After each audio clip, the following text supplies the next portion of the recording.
정석 토론 청년이 전북을 말한다 계속해서 진행을 할 텐데 여러분의 발제도 아주 좋고요. 발제에 대해서 여러분들의 각자의 의견, 개인의 경험 솔직하게 말씀해 주셔서 아마 듣는 청취자분들 또 청년 세대가 같이 함께 공감하면서 그 대안도 행정에서 정치권에서도 함께 고민하는 그런 자리라고 저는 생각하면서 진행을 해보도록 하겠습니다. 세 번째 발제 백정록 대표가 하도록 하겠습니다. 직장인 치고 가슴에 사표 한 장 안 품은 사람 없다 하잖아요. 저도 안정적인 직장을 다녔던 사람 중에 하나고 그 직장에서 중앙관리자로서 역할을 했었고요. 근데 그 계기가 깨졌던 게 첫 아이 낳고 깨졌어요. 제가 한국 사회를 보니까 최고의 스펙이 부모라고 하고요. 우리 아이가 걸어갈 세상도 그런 세상일 것 같은데 우리 아이를 딱 낳고 보니까 최소한 내가 사는 삶의 터전에서만큼은 우리 아이가 부모의 영향보다는 자신의 노력이 더 인정받는 사회가 되었으면 좋겠다. 그러려면은 내가 지금 우리 아이를 위해서, 우리 아이 같은 친구들을 위해서 지금 이 조그마한 동네에서 청년에 관련된 일을 시작하지 않으면 이 아이들은 더 힘들 수 있겠다라는 마음을 가지고 사실 청년 사업을 처음으로 시작하게 됐습니다. 네, 이 사업을 하면서 가장 힘들었던 거는 저의 청소년기부터 이제 성인이 되면서까지 상당히 우울했었거든요. 아버님이 15년 이상 투병 생활하셨고 중고등학교 때도 한 번도 쉬지도 않고 야간에 신문 배달, 우유 배달을 해야만 집이 생계가 가능한 집에서 혹여 내가 이 가슴에 있는 사표를 집어던졌을 때 우리 아이가 그런 생활을 하게 될까라는 두려움도 너무나 컸었고요.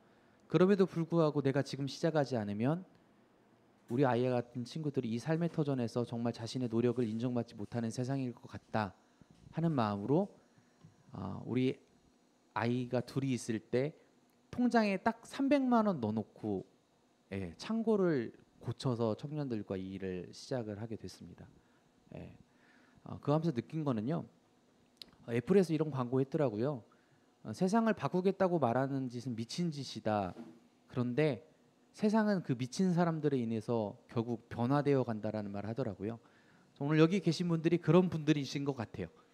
어떻게 보면 세상에서 봤을 때 약간 좀 미친 짓 같고 뭐 직업을 쫓아다니는 것 같고 공무원 시험을 준비하는 것 같고 3년 5년 낙방하고 이런 미친 짓처럼 보여지지만 무모한 짓처럼 보여지지만 이런 미친 짓과 무모한 행동들이 반복될수록 결국에 세상은 변화될 거고 그 속에서 지금 우리 1세대들은 이렇게 고생하지만 앞으로 올 2세대, 3세대, 4세대들은 충분히 우리가 생각하고 나누는 이런 고민들이 당연하게 여기시는 사회에 살아갈 거라고 생각합니다. 그래서 그 친구들을 위해서 이 일을 시작하게 되었습니다.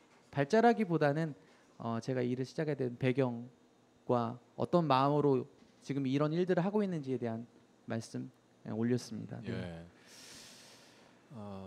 여러분 무언가를 계속 하던 일을 계속 하는 것이 어려울까요? 그것을 중간에 멈추는 게 어려울까요? 라는 질문하면 멈추는 게 어렵다고 합니다. 다시 말하면 멈춘다는 것은 그대로 스탑이 아니라 다른 것을 하기 위해서 도전하는 것이죠. 선택하는 것이고 아마 백정록 센터장이 하신 말씀은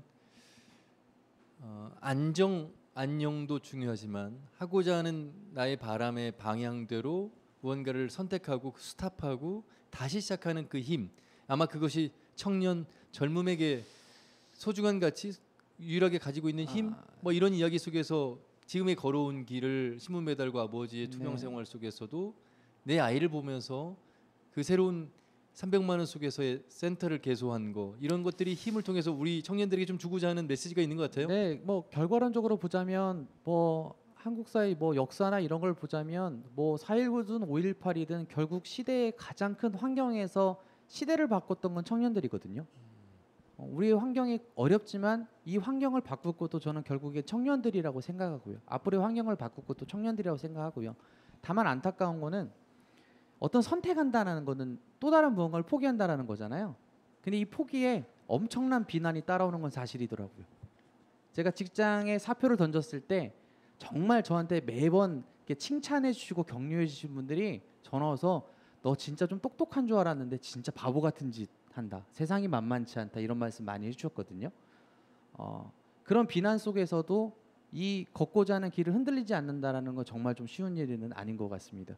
그럼에도 불구하고 흔들리지 않았던 거는 우리 아이들의 미래가 있기 때문에 흔들리지 않았던 것 같고요. 네. 근데 그러려고 하면 모든 청년들이 그럴 수는 없고요. 개개인의 배짱, 개개인의 어떤 당당함, 자신감에 따라서 또 가정 환경에 따라서 달라질 수가 있어서 무조건 행동하는 것만이, 무조건 새로운 걸 선택하는 것만이 그게 능사이고 그게 최선의 길일까? 이런 또 반문을 또 던질 수가 있거든요. 그렇기 때문에 그러한 말씀과 더불어서 그래도 현실도 생각해야 되고 네, 그렇습니다. 본인이 네. 좋아하는 것인지 아닌지도 선택해야 되고 뭐 여러 가지 것들을 함께 고려할 수 있는 멘토 내지는 그것들을 행정에서 어떻게 지원하고 있는지에 대해서 공유할 수 있는 그런 청년 센터. 아마 청년은 요즘에 올라운드라는 말을 씁니다. 멀티플레이어고 가능한 그런 청년 시대가 지금 아닐까 이런 생각하거든요. 혼자서 생각하지 않잖아요. 네. 결과론적으로 좀 말씀을 드리자면 어쨌든 무한한 가치를 가지고 있는 게 청년 세대인 거죠. 그리고 단순히 안전성만을 쫓아가기에는 사실 세상에 더 너무나 많은 것들이 있는 거고요. 도전해야 하면 세상은 결국엔 변하는 거고요. 물론 이 가치가 절대적인 거는 아닌 겁니다. 사람에 따라 가치적인 선택은 물론 다 있는 거기 때문에 하지만 우리가 같이 이런 선택을 하는 사람들 물론 필요하다. 보편적으로 집단성을 가지고 안정적이고 지금 빛나는 직업만을 쫓을 필요는 없는 거고 우리처럼 사회에서 뭐 소소한 반란들, 소소한 반동들, 소소한 생각들이 모이고 그게 집단의 힘을 발휘했을 때는 정말 저는 사회의 큰 혁신이 될 수 있다. 사회를 바꿀 수 있는 바람이 될 수 있다. 이런 생각들을 좀 가지고 있거든요. 예.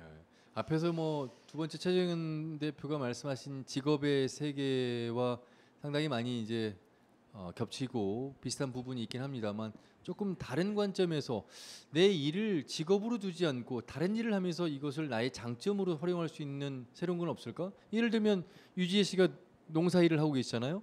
근데 농부인데 가수로서 농부로서의 가수를 두 가지 일을 할 수는 없을까? 뭐 여러 가지 뭐 접목할 수 있는 대목도 있을 것 같고 혹시 그런 제안을 받아들이시면 어떻게 하시겠어요? 아버지가 농부셨다고 말씀하셨잖아요. 네, 아버지께서 농구를 하셨었기 때문에 너무 잘 알고 있고요. 그런데 이제 확실히 이제 어떤 제 아마 정답은 없겠죠, 당연히. 그러나 이제 제 기준에서는 이제 저한테는 농부로서의 그 탁월함이 조금 약하지 않나라는 생각을 사실 했었어요. 근데 이제 다른 직업을 갖는다는 것 또는 저는 지금도 이제 메일링 서비스를 통해서 작가 활동도 하고 있는 셈이거든요. 그러면서도 제 앨범이라거나 공연 같은 것들은 기획을 하고 있는 거 셈이고 그리고 또 지역 음악 운동가로서도 사회 운동을 하고 있는 셈이기 때문에 이제는 정말 우리 세대가 정말 꼭 100세의 인생이라서가 아니라 다양한 이제 자기의 꿈이 하나가 중간에 있다면 중앙에 있다면 그 꿈을 통하여서 여러 곁가지들을 뻗쳐 나갈 수 있다고 저는 그런 시대라고 아마 다 동의하실 수 있으실 것 같아요. 그런데 이제 중요한 건 그건 것 같아요. 제가 최근에 이제 방과후 레슨이라거나 멘토링 같은 것들 정말 많이 다니는데요. 근데 그 친구들이 고1 때부터 저를 만나서 한 2년 정도 만나고 나서 고3 되면은 수업을 받을 수 없어요, 저한테. 근데 그 친구들이 구태여 수업하지 않는데 저한테 찾아와서 묻습니다.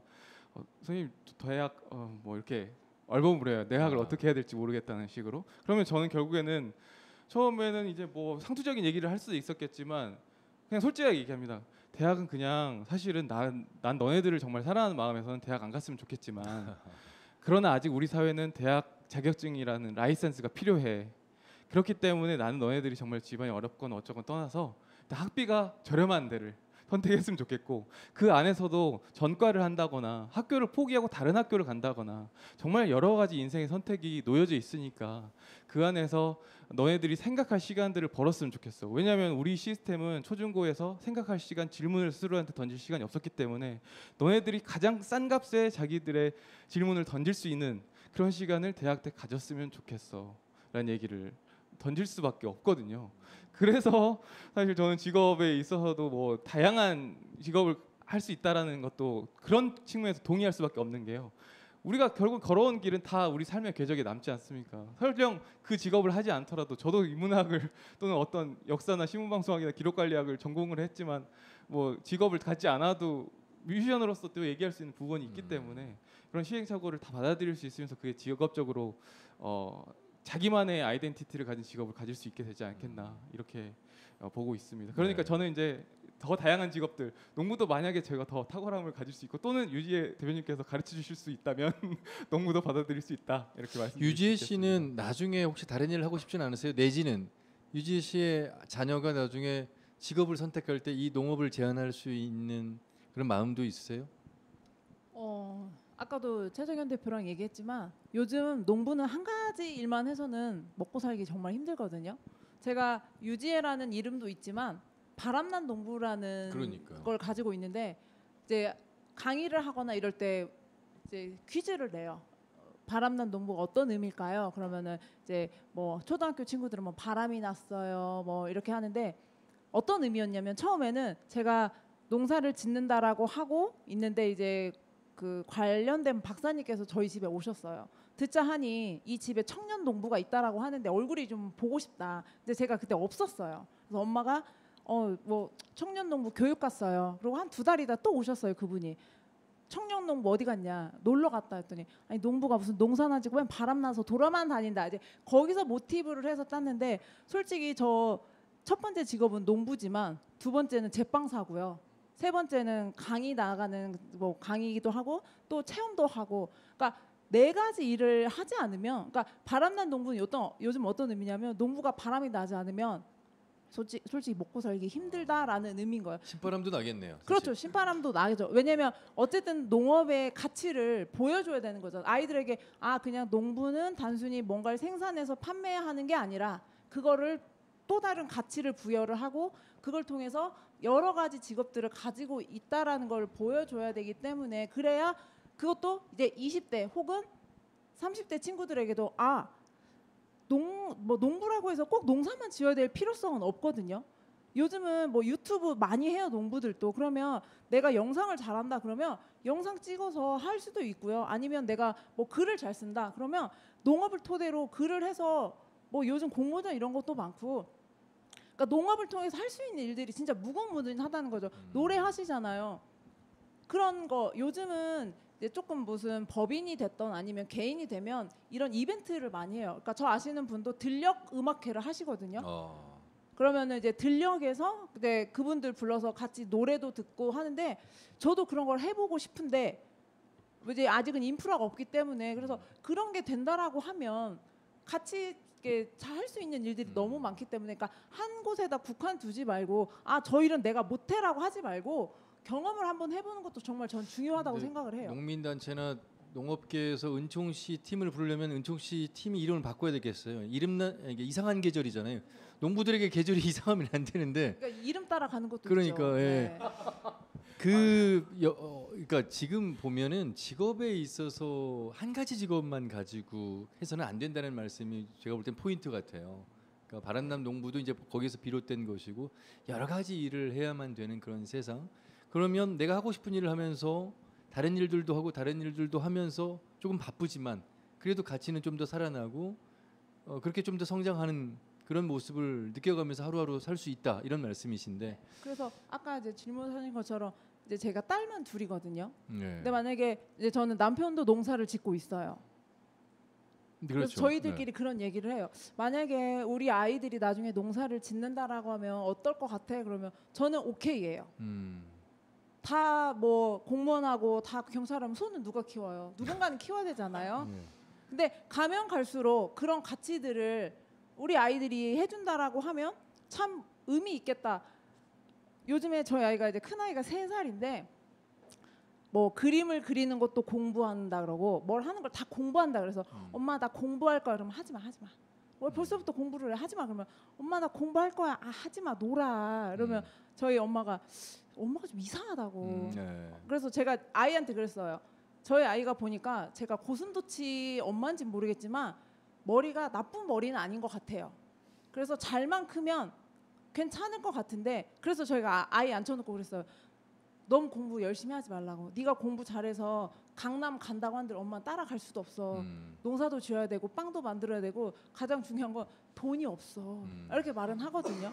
그러니까 저는 제가 하는 일을 아이들에게 물려줄 수 있다라고 하고 아이들이 물려받는다라고 하면 정말 행복할 것 같아요. 최소한 그 아이들이 어른이 돼서 농부가 됐을 때 밀짚 모자는 안 쓰면 좋겠습니다. 그럼요. 예. 네. 그 인식 그러니까. 네, 예.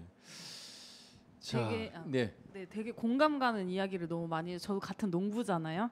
예, 그런데 이제 꿈이나 직업에 관한 이야기가 이제 계속 이어지긴 하는데 요즘에 그 대학교 졸업하는 친구들이 취준생이라는 말을 쓰잖아요. 뭐 졸업하기 이전부터 졸업하고 나서까지 취준생이라는 이야기를 쓰는데 저는 이 우리나라의 교육 과정이 되게 잘못됐다라는 이야기를 좀 드리고 싶어가지고 잘못된 것 같다라는 이야기를 좀 드리고 싶은데 그 이유는 왜냐면 사람 뭐 초등학교 졸업하면 당연히 중학교 가야 되고 중학교 졸업하면 고등학교 가야 되고 뭐 고등학교 졸업하면 대학교 가서 뭐 대기업 취직해야 되고 이런 것들이 다 정해져 있잖아요. 왜 그런 거를 뭐 직업을 가져야 되는데 뭐 대기업 가면 뭐 좋아. 근데 이거 학교 선생님들도 마찬가지로 계속 이거를 이제 주입식 교육을 하고 저희는 입시 위주의 공부를 하고 있잖아요. 고등학교 때까지. 그 약간 이런 것보다는 저는 이것보다 더 중요한 거는 삶을 준비하는 과정이라고 생각하거든요. 그래서 이런 취준생이라는 말보다 삶을 준비하는 뭐 이런 준비 그런 것 뭐 그런 교육을 좀 할 수 있는 기관이라든지 그거를 뭐 정읍에서 해주셔도 좋고요. 예. 이 친구들이 삶을 잘 살아갈 수 있도록 준비하는 그런 교육들을 좀 해주시면 좋겠고 그리고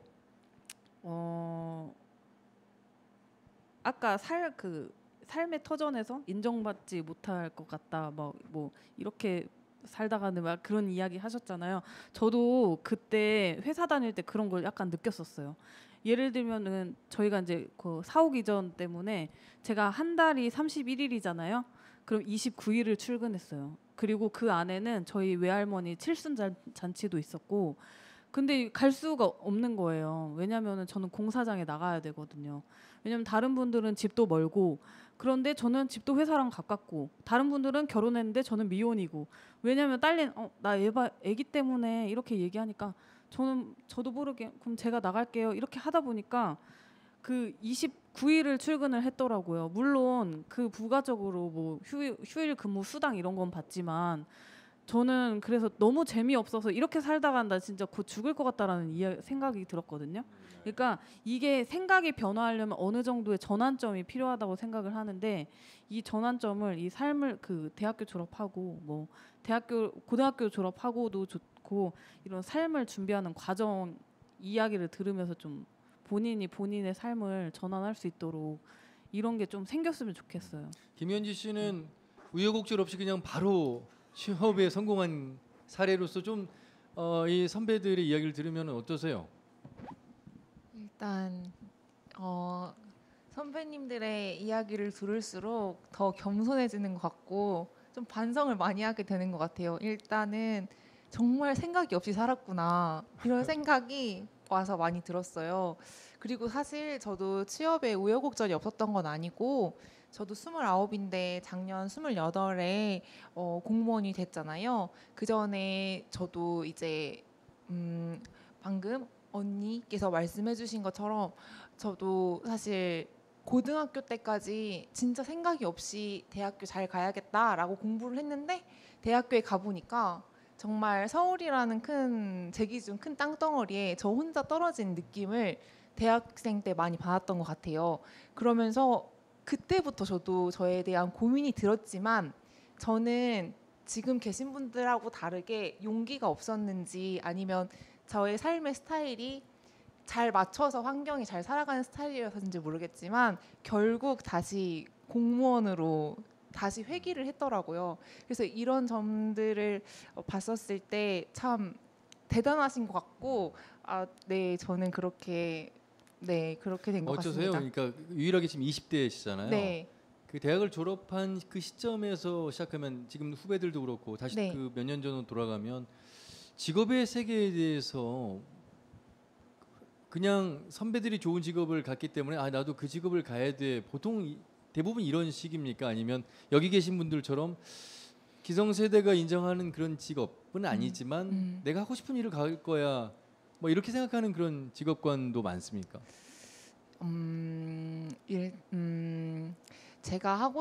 내가 하고 싶은 일을 할 거야라는 생각은 오히려 여기서보다 못 들어본 것 같아요. 대학교도 수학 교육과였는데 정말 제 기준 80% 정도는 다 교사 준비를 하고 있거나 교사가 됐어요. 그리고 그 외에 정말 소수의 친구들도 이 공부가 나랑 맞지 않아라고 해서 뭐 의대에 간다거나 또 약대에 간다거나 또 그와 비슷한 식으로 또 삶의 형태를 정해가는 것 같아요. 그 뭐 각자 처한 상황에서 그 부분은 좀 다 다를 수 있겠습니다만, 예. 네, 뭐 근데 저는 굉장히 당연한 것 같아요. 왜냐하면 저희들도 어떻게 보면 그런 과정이었잖아요. 변호사님 그 회사원 시절에서 어떻게 보면 안 맞아가지고 그만두고 변호사로 전향하신 것처럼 저희들도 어떻게 보면 다양한 직업들을 경험하면서 사실은 지금 저희가 가고자 하는 길을 찾았던 거지. 그러니까 말하고자 하는 거는 공무원이 되거나 뭐가 되거나 다른 다양한 직업의 가치의 문제가 아니라 결국에 남이 가기 때문에 단순히 쫓아가는 행위들은 그게 길지 못하다라는 말씀을 드리는 것 같아요. 저희들도 똑같았던 것 같아요.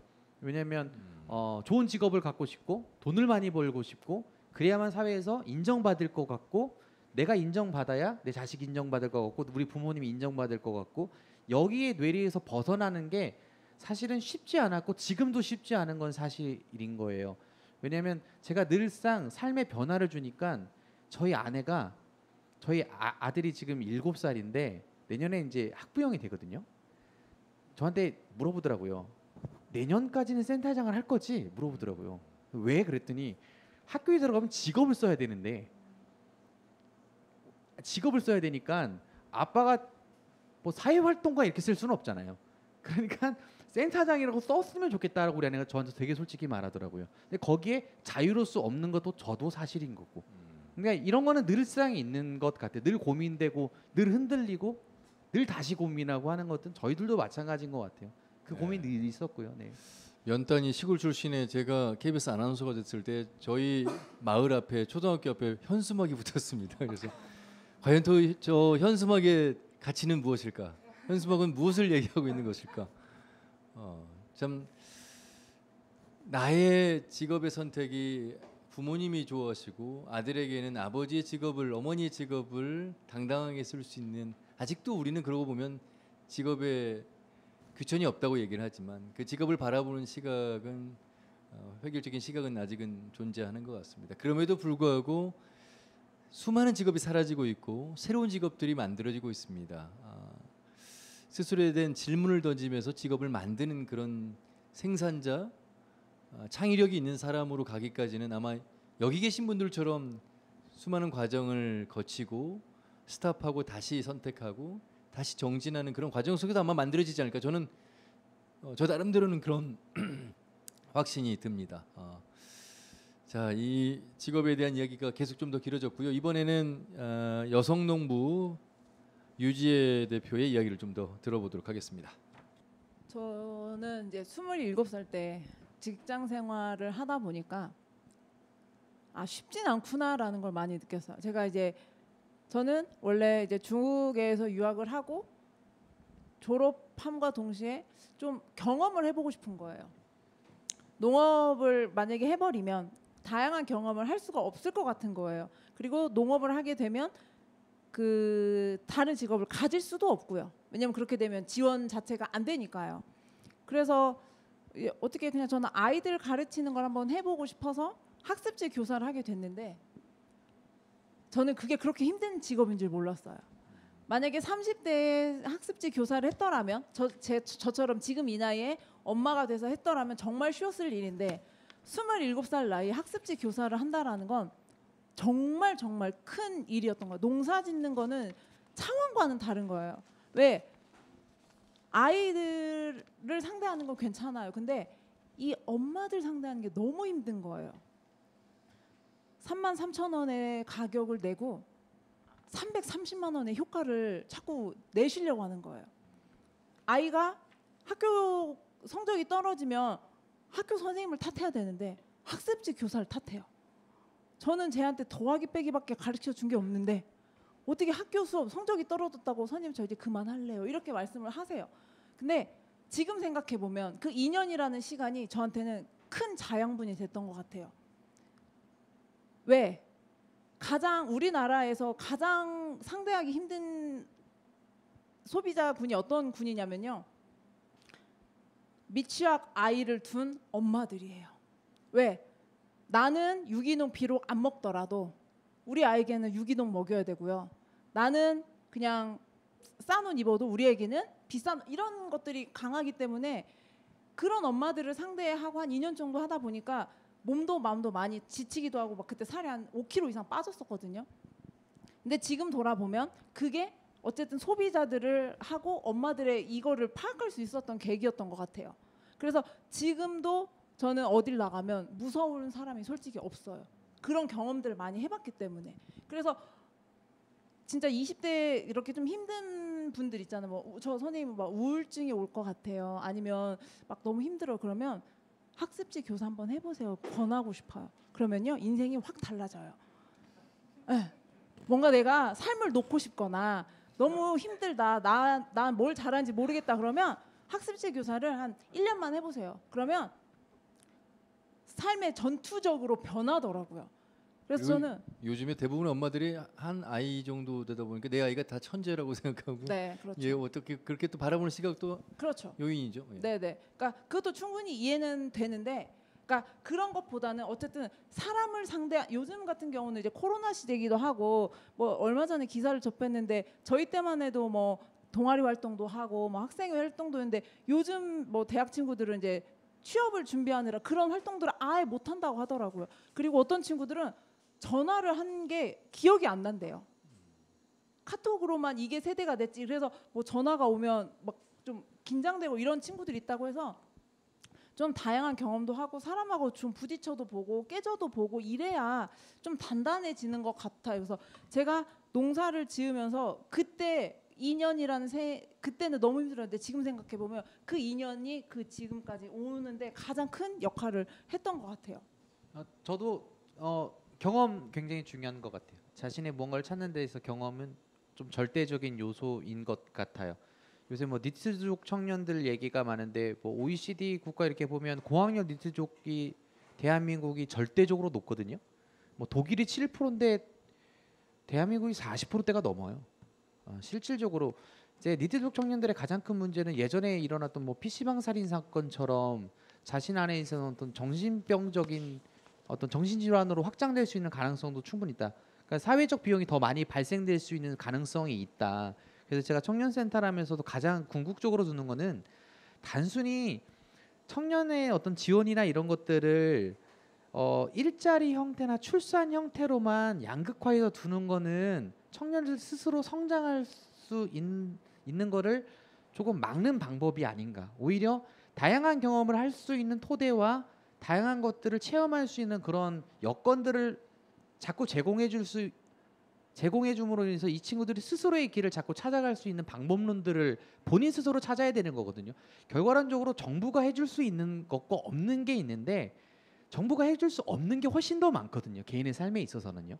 그러니까 저희가 청년 얘기를 할 때 모든 문제를 사실 정부를 탓하는 것도 저는 사실은 조금 쉽지 않은 문제라고 생각하기는 합니다. 그러면 스스로 찾아갈 수 있는 그 과정들을 과연 우리가 어떻게 만들어갈 것인가. 아까 경험 얘기해 주셔서 이런 다양한 경험들을 할 수 있는 누군가에게는 학습지 선생님의 그 경험이 큰 경험이 될 수 있고 누군가에게는 엔터테인먼트의 경험이 될 수 있고 공무직의 경험이 큰 경험이 될 수 있는 것처럼 이런 다양한 분야의 경험들을 청년들이 가질 수 있는 좀 토대를 좀 만들어줬으면 좋겠다 이런 생각들도 한마디 좀 더 하고 싶습니다. 제가 이제 조금 더 보태고 싶은데 그 농업인이라는 것도 다른 직업군에 비하면 약간 약자에 속한다고 생각하는데 더더군다나 청년 여성 농업인은 더더군다나 약자라고 저는 생각을 하거든요. 제가 처음에 농사 짓는다고 했을 때 뭐 다른 분들의 뭐 이런 거 응원을 바란 건 아니지만 농사를 짓는다라고 하니 제가 대학을 못 가서 그랬나 보다. 제가 직장 생활을 못해서 그랬나 보다. 그리고 제가 이제 외동딸이다 보니까 저희 부모님한테도 그런 말씀들을 많이 하셨대요. 딸내미 하나인데 얼마나 고생을 시키려고 농사를 짓게 하냐. 근데 저는 오히려 그런 분들의 그게 오기가 돼서 더 열심히 했던 것 같아요. 만약에 그냥 그렇지 않았더라면 그래 그냥 부모님이 하는 농사 그냥 이어서 받고 이렇게 해야 될 텐데 그런 분들에게 솔직히 좀 보여주고 싶었어요. 열심히 하는 모습. 그래서 진짜 이양기도 배우고 다 배웠던 이유는 그런 부분이었어. 나 농부인데 그냥 말로 하는 농부가 아니라 진짜 실제적으로 보여주는 농부여고 싶다. 그런데도 불구하고 네가 할 수 있는 게 뭐겠냐? 네가 뭘 할 수 있냐? 네가 부모님 아니면 뭘 하겠냐? 이런 것들이 많아서 진짜 더 열심히 노력하고 더 열심히 했던 것 같아요. 그러니까 그게 한 시간이 조금 지나니까 아 그래 대단하다, 진짜 멋진 것 같다라고 하는데 이제 결혼을 할 때가 되니까 또 걱정이 되는 거예요. 아마 최정현 대표도 그런 걱정을 많이 할 거예요. 제가 예전에 이제 그 청년 여성 농업인 CEO 연합회라는 회장을 한 적이 있었거든요. 전국에 한 6, 70명의 그런 미혼 여성들이 각자의 지역에서 농사를 짓고 있는데 그 친구들이 똑같은 고민들을 하는 거예요. 시골에 있는 농촌 총각만 결혼에 대해서 고민을 하는 게 아니라 저희들도 하는 이유가 뭐냐면 지금까지 결혼 문화는 결혼을 하게 되면 여자는 남자를 따라가는 게 일반적이었어요. 근데 지금 저희 청년 여성 농업인들 같은 경우는 자기만의 뭔가 해온 게 있단 말이죠. 그런데 이거를 포기하고 결혼을 해서 남편을 따라가면 이걸 포기를 못하는 거예요. 그러니까 솔직히 저도 그런 경우거든요. 저는 김제에서 농사를 짓고 있고 저희 남편은 청주에서 농사를 짓고 있어요. 그 아이들은 이제 우선 제가 친정 부모님하고 키우고 있고 그러면 사람들은 하는 얘기가 부부는 떨어져 살면 안 돼. 같이 살아야 돼. 근데 한편으로는 되게 속상한 거예요. 모든 부부가 다 똑같을 수는 없잖아요. 네. 같이 사는 부부도 있고 떨어져 살아야 되는 부부도 있는데 그냥 획일적으로 그래 부부가 떨어져 살면 안 돼 하는데 제 입장에서는 그런 거죠. 저도 어쨌든 벌려놓은 게 있고 10년이라는 세월 동안 투자한 거를 포기하고 결혼을 하기에는 나이도 있고 솔직히 금전적인 부분도 있고 이러다 보니까 그런 부분이 계속 그러니까 여자는 결혼을 하면 남편을 따라가야 돼. 이런 부분들이 있다 보니까 그게 너무 힘든 거예요. 그래서 지금도 아이들을 키우고 이제 고민이 되는 건 아이들이 이제 학교 갈 나이가 되면 이제 뭔가 결정을 해야 되잖아요. 언제까지 이렇게 막 학교를 뭐 여기서 보내고 이럴 수는 없으니까 이제 그런 것들이 가장 힘든 것 같아서 예전에도 그런 말씀을 드렸던 것 같아요. 농촌에 살면서 여성으로서 힘든 점은 뭐예요? 그래서 농사 짓는 건 힘들지 않아요. 근데 그런 편견들이 너무 힘들어요. 남의 가정사는 그냥 우리가 할 테니까 신경 안 써주셨으면 좋겠어요. 예. 그러면 그렇게 그런 걱정을 해주실 거면 돈을 좀 주시면 좋겠어요. 내가 너 돈 줄 테니까 그러면 걱정하셔도 되는데 그렇지 않고 말 한마디가 저희한테는 이게 되게 상처거든요. 저 어느 날 남편이 그러더라고요. 우리 언제까지 이렇게 떨어져 살아야 돼? 되게 마음 아파요. 근데 어쩔 수가 없는 거예요. 왜? 남편도 벌려놓은 일이 있고 저도 벌려놓은 일이 있고 그래서 제가 남편한테 그 말을 했어요. 우리는 아이들이 초등학교 들어가기 전까지 돈을 열심히 모아야 돼. 지금 모으지 않으면 우리 아이들에게 미래는 솔직히 없어라고 말은 하거든요. 예. 그 다양한 이야기들을 좀 하면서 직업 역시 가장 중요한 화두 속에서 이야기가 계속 진행이 되고 있는데 방청객 중에 대학을 졸업하고 취업을 준비하는 20대 청년이 있어서 지금 30대 내지는 40대 지금 어떻게 보면 조금 20대 청취자가 들었을 때는 조금 먼 이야기일 수도 있습니다. 그래서 우리 그 방청객 중에 한 분의 이야기를 한번 들어보면서 오늘 이 이야기 속에서 아쉬운 점 내지는 이 선배들의 이야기를 들으면서 야 현실은 그렇게 꼭 나쁘지만 않구나. 현실은 꼭 다른 길도 가능하구나. 어떤 이런 느낀 점이 있을 것 같아서 마이크를 좀 한번 건네주시면 좋겠습니다. 저는 좀 이제 이야기를 들으면서 현타가 왔던 부분이 저는 28살인데 지금 28살인데 아까 지금 공무직이 계신 분도 이제 28살에 공무원 되셨다고 하시고 아까 27살에 학습지 교사 하셨다고 하시고 근데 저는 아직 그런 경험은 없어서 오히려 내가 지금까지 좀 더 잘못 살았나? 좀 그런 좀 현타를 좀 느낀 게 좀 있었고요. 좀 공감이 됐던 부분은 그 여태껏 뭐 청년 정책이나 이런 것 것들을 이제 MZ 세대에서는 정보를 그냥 받아들이는 게 많고 실제로 뭐 찾는 거는 익숙하지 않다 이런 말씀을 아까 해주신 게 조금 그런 부분은 공감이 좀 됐던 것 같습니다. 그러면 대학을 졸업하고 지금 28살 나이까지 계속 취업 준비생으로 살아오시고 계십니까? 네, 저는 계속 기자 지망생으로 취업 준비를 하고 있습니다. 만약에 29살이 내년이고 30살 계속 시험을 준비하는데 기자가 되지 않는다면 30 이후의 삶에 대해서도 생각을 해보셨습니까? 일단 그런 플랜 B를 생각을 안 할 수가 없는데 네. 그렇다 하더라도 제가 지금 준비하고 있던 그동안의 과정이 있고 또 다시 또 플랜 B를 같이 병행한다는 것이 오히려 이것도 안 되고 저것도 안 되면 어떡하지?